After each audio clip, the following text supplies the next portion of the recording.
Hello students, welcome to our YouTube channel art and study. आज मैं आपके लिए लेके आई हूँ जून 2021 का करंट अफेयर्स, जो मैं आपको पार्ट्स में लेके आऊँगी।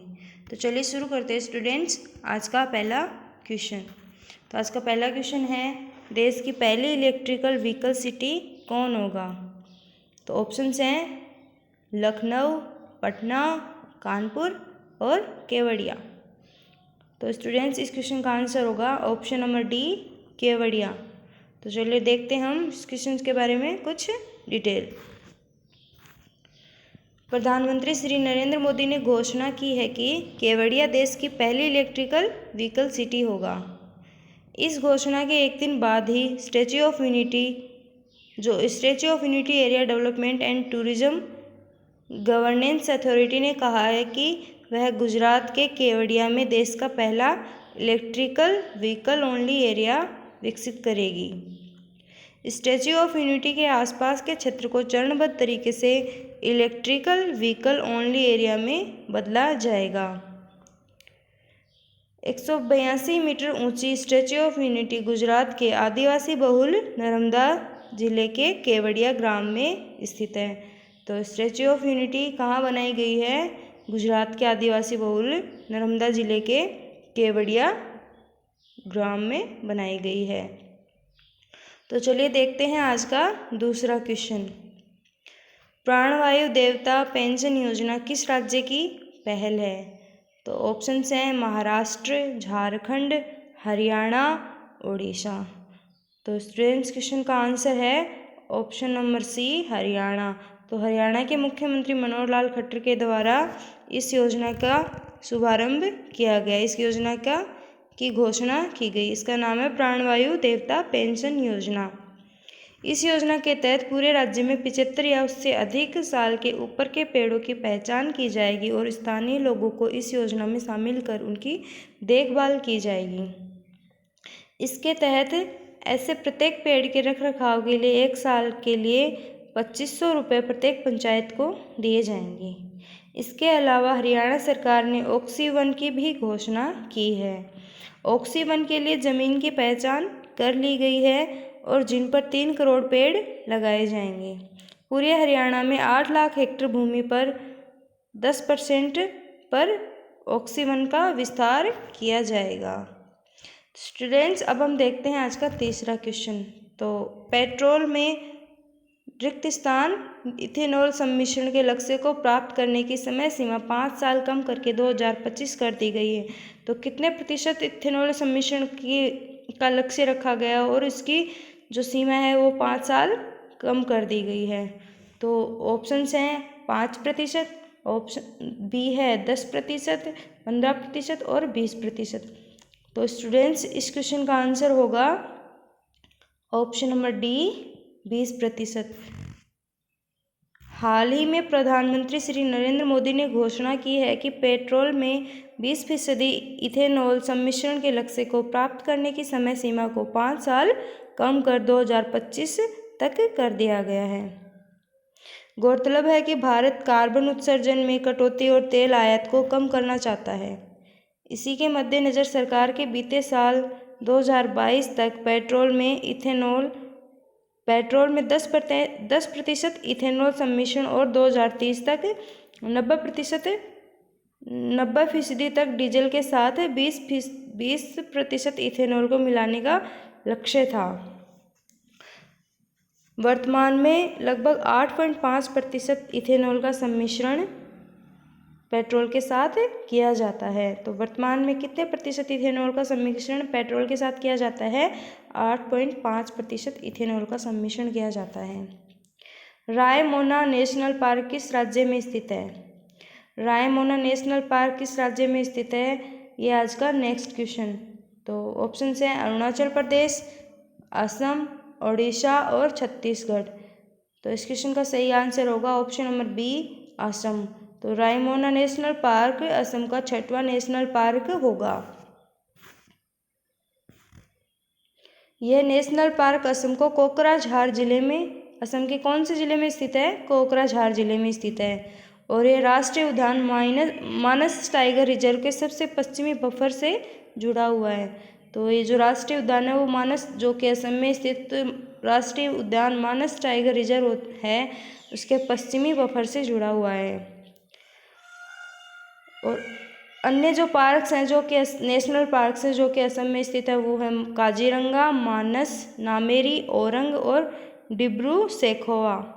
वो असम के अन्य 5 नेशनल पार्क है। और छठवां होगा रायमोना। असम के मुख्यमंत्री हिमंता बिस्वा शर्मा ने बीते शनिवार को विश्व पर्यावरण दिवस के अवसर पर कहा कि पूर्वी असम का देहिंग पटकाई वन्य जीव अभयारण्य 7वें राष्ट्रीय उद्यान बनने की प्रक्रिया में है। तो अब हम देखते हैं आज का 5वां question. The State of India Environment Report 2021 के अनुसार भारत की रैंकिंग क्या है? तो स्टूडेंट्स, इस क्वेश्चन के ऑप्शंस हैं 110वीं, 115वीं, 117वीं, 130वीं। तो इस क्वेश्चन का सही आंसर है ऑप्शन नंबर सी, 117वां स्थान। तो हाल ही में जो the State of India's environment report जारी की गई है, इसके अनुसार 2021 में भारत 117वें पायदान पे है। भारत की रैंकिंग भूटान, नेपाल, श्रीलंका और बांग्लादेश से भी कम है। और 2020 में भारत कौन से स्थान पे था? 115वें स्थान पे था। और रैंकिंग में यह गिरावट SDG 5, SDG 9 से जुड़ी चुनौतियों के कारण दर्ज की गई है। इन्वायरमेंटल परफॉर्मेंस इंडेक्स EPI के मामले में भारत 180 देशों में 168वें स्थान पर है। अब हम देखते हैं आज का 6वां क्वेश्चन। नूरजहां आम की खेती भारत के किस राज्य में की जाती है?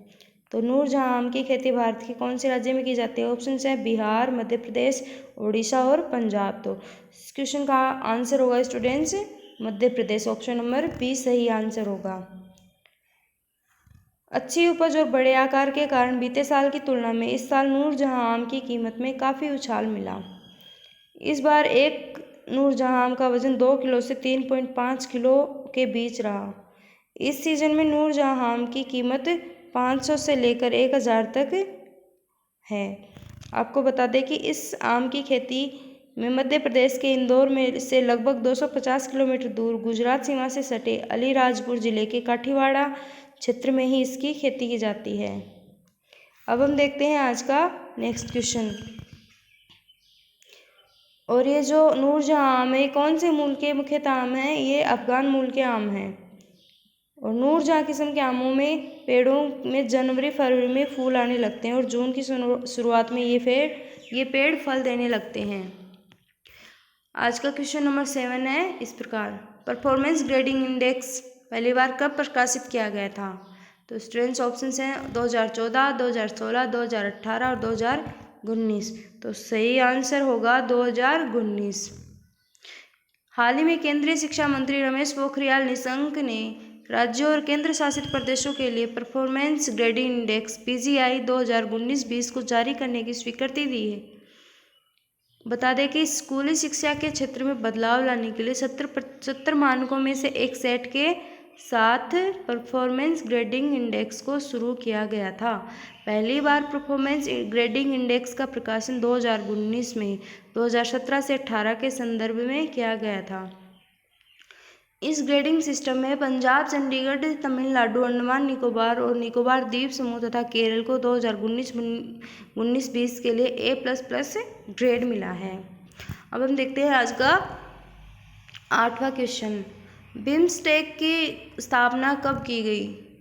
तो ऑप्शन है 1991, 1995, 1997 एंड 1999। तो स्टूडेंट्स क्वेश्चन का सही आंसर होगा 1997। 24वें बिम्स्टेक दिवस के अवसर पर अपने एक संबोधन में प्रधानमंत्री श्री नरेंद्र मोदी ने कहा कि बिम्स्टेक एक प्रोमिसिंग क्षेत्रीय समूह के रूप में उभर रहा है और बैंकॉक घोषणा के जरिए उप क्षेत्रीय संगठन 6 जून 1997 को अस्तित्व में आया था। तो जो बिम्स्टेक है वो किस घोषणा के थ्रू अस्तित्व में आया था? बैंकॉक घोषणा के जरिए। बिम्स्टेक का पूरा नाम है Bay of Bengal Initiative for Multi Sectoral Technical and Economic Corporation, Bay of Bengal Initiative for Multi Sectoral Technical and Economic Corporation. Bharat के अलावा बिम्स्टेक में जो सदस्य हैं वो हैं बांग्लादेश, म्यांमार, श्रीलंका, थाईलैंड, नेपाल और भूटान शामिल हैं। यह क्षेत्रीय समूह दक्षिण और दक्षिणी पूर्व एशिया के बीच में एक सेतु निर्माण का कार्य करता है। बिम्स्टेक की वर्तमान अध्यक्षता श्रीलंका के पास है और भारत ने अभी तक 2 बार बिम्स्टेक की अध्यक्षता की है। बिम्स्टेक के जो वर्तमान महासचिव है वो है तेंजिन लेकफेल है और बिम्स्टेक का मुख्यालय बांग्लादेश ढाका में स्थित है। अब हम देखते हैं आज का 9वां क्वेश्चन। जहां वोट वहां वैक्सीनेशन अभियान की शुरुआत की गई है, तो यह अभियान कहाँ शुरू किया गया है? ऑप्शन है दिल्ली, यूपी, बिहार और उड़ीसा। तो इस क्वेश्चन का सही आंसर है ऑप्शन नंबर ए, दिल्ली। हाल ही में दिल्ली के मुख्यमंत्री अरविंद केजरीवाल ने राष्ट्रीय राजधानी क्षेत्र में बूथ स्तर पर योजनाबद्ध तरीके से सामूहिक टीकाकरण शुरू करने के लिए एक अभियान की घोषणा की है। इस अभियान का नाम है जहां वोट वहां वैक्सीनेशन। इस अभियान के तहत लोगों को टीकाकरण के लिए अपने निर्धारित मतदान केंद्रों पर जाने की बात कही गई है ताकि जल्द ही घर पर टीकाकरण किया जा सके। तो सरकार का लक्ष्य अगले 4 सप्ताह में 45 वर्ष से अधिक आयु के सभी लोगों का टीकाकरण करना है। तो अब हम देखते हैं आज का 10वां क्वेश्चन। हाल ही में प्रधानमंत्री श्री नरेंद्र मोदी ने E100 प्रोजेक्ट की लॉन्चिंग किस स्थान से की? तो ऑप्शन है भुवनेश्वर, साबरमती, पुणे और लखनऊ। तो इस क्वेश्चन के सही आंसर होगा students option number C, Pune. प्रधानमंत्री श्री नरेंद्र मोदी ने विश्व पर्यावरण दिवस के मौके पर पुणे में E100 प्रोजेक्ट की शुरुआत की। इस अवसर पर प्रधानमंत्री ने report of the expert committee on road map for ethanol blending in India 2020-25 भी जारी की। E100 प्रोजेक्ट का मकसद पूरे देश में एथेनॉल के उत्पादन और वितरण के लिए नेटवर्क स्थापित करना है। गौरतलब है कि इथेनॉल 21वीं सदी के भारत की प्रमुख प्राथमिकताओं में से एक है। तो स्टूडेंट्स ये था करंट अफेयर्स का पार्ट फर्स्ट जो कि हम पढ़ रहे हैं जून माह का करंट अफेयर्स। तो students if you like this video so share, like and comment on this video and thank you for watching this video. Thanks for watching.